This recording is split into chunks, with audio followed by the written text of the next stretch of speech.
किसी ने टेंट में गुजारे दिन, किसी की माँ ने गहने बेचे, कोई ताने सुनकर नहीं डिगा। मार्मिक है जायसवाल, जुरेल सरफराज की रियल स्टोरी।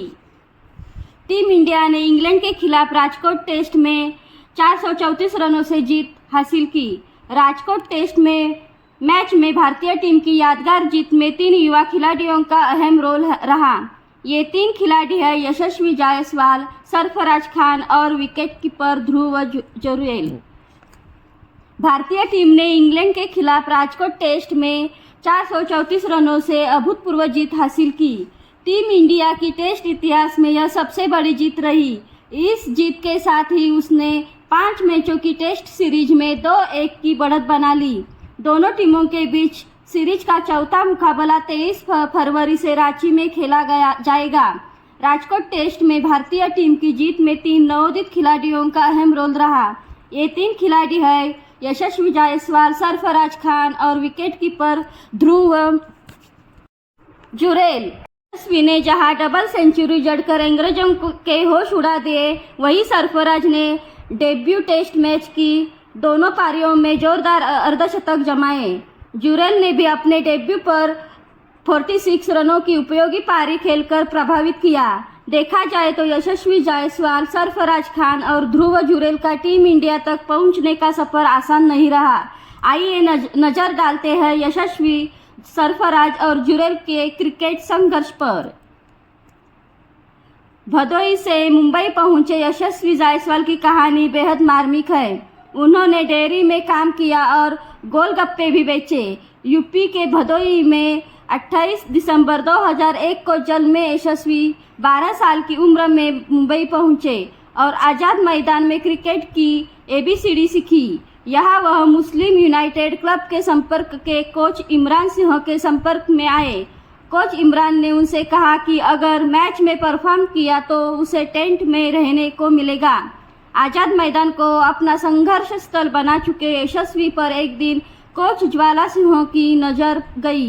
फिर क्या था, कोच में ज्वाला ने यशस्वी को तराशने का बीड़ा उठाया और उन्हें सब अर्बन सांता क्रूज स्थित अपनी कोचिंग में ले गए। यशस्वी की जिंदगी में बड़ा यूटर्न अक्टूबर 2019 में आया, जब उन्होंने विजय हजारे ट्रॉफी में 113, 22, 122, 203 और नाबाद 60 रनों की पारियां खेली। इसके अगले साल यशस्वी ने साउथ अफ्रीका में अंडर 19 वर्ल्ड कप में शानदार बल्लेबाजी की, जहां वो प्लेयर ऑफ द टूर्नामेंट रहे और टीम उप विजेता रही।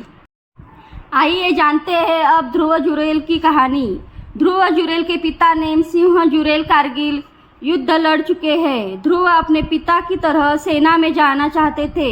आर्मी स्कूल में पढ़ने के दौरान ध्रुव ने स्विमिंग सीखी। इसके बाद गली क्रिकेट खेलना शुरू किया तो उन्हें क्रिकेट से प्यार हो गया। एक इंटरव्यू में ध्रुव मान चुके हैं कि वह पढ़ाई में मेधावी नहीं थे, उन्हें क्रिकेट खेलना बहुत पसंद था। हालांकि नेम सिंह कभी इस बात का सपोर्ट नहीं करते थे उनका बेटा क्रिकेट खेले। जुरेल ने कहा था कि एक दिन उनके पिता अखबार पढ़ रहे थे और अचानक उनसे कहा, एक क्रिकेटर है जिसका नाम भी तुम्हारे जैसा है, उसने खूब सारे रन बनाए हैं। उस दिन ध्रुव डर गए थे और उन्होंने पिता को यह नहीं बताया कि वो क्रिकेटर में ही हूँ। ध्रुव इस वजह से डर रहे थे कि कहीं उनके पिता उनसे क्रिकेट छोड़ने के लिए ना कह दे। अब जुरेल को एहसास हो गया था कि क्रिकेट में ही उनका फ्यूचर है। उन्हें 14 साल की उम्र में एक किट चाहिए थी, पर तब पिता ने उन्हें अपनी पढ़ाई पर फोकस करने के लिए कहा। तब उनकी मां ने अपनी बेटे की इच्छा पूरी करने के लिए सोने की चेन बेच दी।